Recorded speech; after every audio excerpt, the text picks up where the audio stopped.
ব্যথা যতই পুরনো হবে ততই আপনার স্বাস্থ্য সম্পর্কিত ব্যয় বাড়বে, কারণ যখন ব্যথা সারবে না এবং জটিলতার দিকে যাবে আপনি ডাক্তার পরিবর্তন করতে থাকবেন।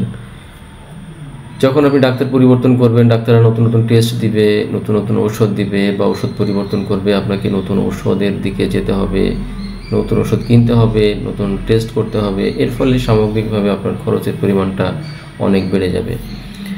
এবং অনেক সময় দেখা যায় যে আসলে ব্যথা দীর্ঘায়িত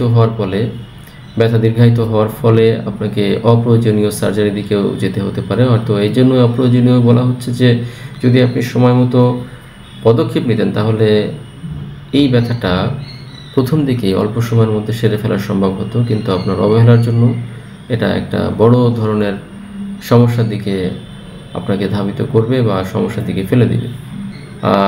সামগ্রিকভাবে যেটা হতে পারে যে আসলে এই বিষয়টা আপনাকে অর্থনৈতিকভাবে আপনাকে খারাপ পর্যায়ে নিয়ে যাবে এবং সেটার প্রভাব পড়বে আপনার পরিবার এবং আপনি যে সমাজে চলাফেরা করেন তার উপরে।